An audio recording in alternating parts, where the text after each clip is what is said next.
కనీసం ఒక 5 ఉండేట్టుగా చూడండి, ఒక 7 అనుమతి విభాగాలు వేయండి అని చెప్పారు. బట్ ఇంతకుముందు మాకు మీరు కనీసం 9 మంది అనుమతి విభాగంలో ఉండాలని మాకు చెప్పారు. ఆ ప్రకారం మేము ఒక అధ్యక్షుడు, 4 జనరల్ సెక్రటరీలు, 4 సెక్రటరీలు కలిపి 9 మంది ఒక అనుమతి విభాగాలు చేసాం. 5 లేదా 6 అనుమతి విభాగాలు వేసాం. అంటే మీరు అన్నటువంటి 7 × 5 7 అనుమతి విభాగాలు ఇంకా 5 అనుకుంటే 35 మంది ప్లస్ మెయిన్ కంటే 9 మంది అంటే 45 మంది మీ ఉద్దేశంలో. ఇలా వేస్తే 9 × 5 5 9 45 ప్లస్ మెయిన్ కంటే వాళ్ళు 9 మంది గ్రామానికి అంటే ఇంచుమించుగా 55 మంది వస్తున్నారు. ఈ రకంగా మేము ఫినిష్ చేస్తామని మీ నోటీస్ తీసుకొస్తాం. మరి మండల అనుమతి విభాగాలకు సంబంధించి అన్ని మండలాల్లో కూడా 7 లేదా 8 వరకు అనుమతి విభాగాలు అయితే మేము పూర్తి చేసాం. ఇప్పుడే అనుభవం సార్ చెప్పారు, మిగతా కంప్లీట్ చేసాం ఖచ్చితంగా సార్. అంటే మేము వాటి విషయంలో నిర్లక్ష్యం కాదు, కానీ చిన్న స్లాక్నెస్ ఏంటంటే అంగన్వాడీ కమిటీ అని లేకపోతే ఎక్స్ ఎంప్లాయీస్ కమిటీ అని ఇలాంటివన్నీ కొద్దిగా మేము వెనక్కి పెట్టాము. బట్ మేము చెప్పారు కాబట్టి ఖచ్చితంగా వాటిని మీరు అన్న సమయానికి ప్రతి డేటాని ఆ డిజిటల్ మేనేజర్స్ అందరికి కూడా సెన్సిటైజ్ చేసి మీకు అటాచ్ చేసి మా నియోజకవర్గం తరఫున అయితే మీకు ఖచ్చితమైనటువంటి సమాచారం ఖచ్చితమైనటువంటి సమయానికి తేదీకి అందజేయడం జరుగుతుందని సందర్భంగా తెలియజేస్తూ చివరిగా ఒక మాట. ఈరోజు గ్రామాల్లో మన కమిటీలు వేయడానికి వెళ్తుంటే ఉన్నటువంటి పరిస్థితి ఒకసారి చెప్పాలి. ఇది వైఎస్ఆర్ కాంగ్రెస్ పార్టీకి కొంత కుషాలు తెప్పించేటటువంటి మాట.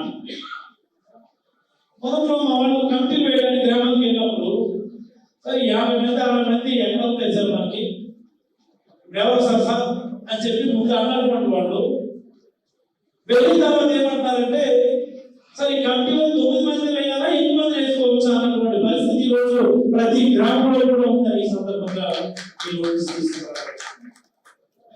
నిజానికి విలేజెస్ ఈ ట్రెండ్ 9 మంది ఆపేయాలి ఎక్కువ మంది వేసుకోవచ్చు అని అడుగుతున్నారు. ఎస్, ఆ నాయకులకు ఇచ్చినటువంటి ఫ్లెక్సిబిలిటీ యాడ్ చేయండి అంటే ఏ స్థాయిలో ఉందంటే కొన్ని గ్రామాల్లో మనం ఊహించినటువంటి అనుమతుల వల్ల వేస్తాం. మా మత్స్యకార గ్రామాల్లో మత్స్యకార విభాగంలో ఒక అనుమతుల విభాగం అయితే మొదలు పెట్టారు. అది స్టార్ట్ యాక్షన్ నేను ఊహించలేదు.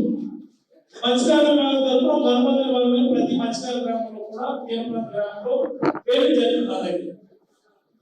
ఇవన్నిటికీ కారణం ఈ గ్రామ స్థాయిలో కార్యకర్తలు ఈ మాదిరి విషయాలు రావడానికి కారణం అంతా కూడా చంద్రబాబు నాయుడు.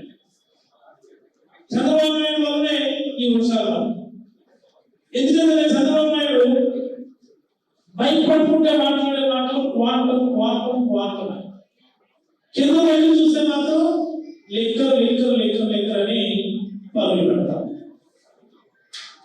మైక్ పట్టుకుంటే మాట్లాడతారు. ఈ రాష్ట్రంలో శాంతి భద్రత బ్రహ్మాండంగా ఉన్నాయి.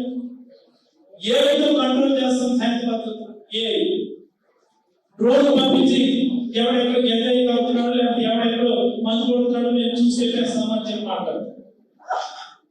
గ్రౌండ్ లెవెల్ మాత్రం స్వయంగా హోంమంత్రి కోడిపుచ్చి పట్టుకుని బయలుదేరిపోతారు. కోడి బయలుదేరి మరొకటి ఈ రాష్ట్రంలో ఎలాంటి అవాంఛనీయ సంఘటన జరగడానికి వీలు లేదని ఒకటి గ్రౌండ్ లెవెల్కి వచ్చి మాత్రం రికార్డింగ్ రికార్డింగ్ డ్యాన్స్ చేయిస్తా ఉంటారు. ఇలాంటి పరిస్థితుల్లో మన రాష్ట్రంలో ఈ రాష్ట్రానికి రాష్ట్ర అభివృద్ధి కానీ ప్రజల అభివృద్ధి కానీ జగన్మోహన్ రెడ్డి గారి అవసరం ఉంది అనేది ఇప్పటికే ప్రజల్లో చాలా స్పష్టమైనటువంటి సంకేతాలు వచ్చాయి. మరి ఆ స్పందన అందరూ కూడా అందిపుచ్చుకొని మెటీరియల్ చేసుకునేటటువంటి సందర్భం పండుగ అయిపోయింది. అందరూ ఒప్పట్లు ఇప్పట్లన్నీ కంప్లీట్ అయిపోయింది. కాబట్టి మళ్ళీ తీరిగ్గా మనందరం పార్టీ కార్యక్రమంలో వెళ్ళి మనకి ఫిబ్రవరి 18 అనేది మనకు ఒక డెడ్ లైన్ ఇచ్చారు. అంతే కదా, ఫిబ్రవరి 18 లోపు పూర్తి చేసి అన్ని కమిటీస్ కంప్లీట్ చేయించారు. ఈ జిల్లా పార్టీ అధ్యక్షుడు శ్రీ కృష్ణదాస్ గారు అన్నటువంటి ఒక పాజిటివ్ మెసేజ్ మనందరూ ఇవ్వాల్సినటువంటి సందర్భాన్ని అందరికీ కూడా గుర్తు చేస్తూ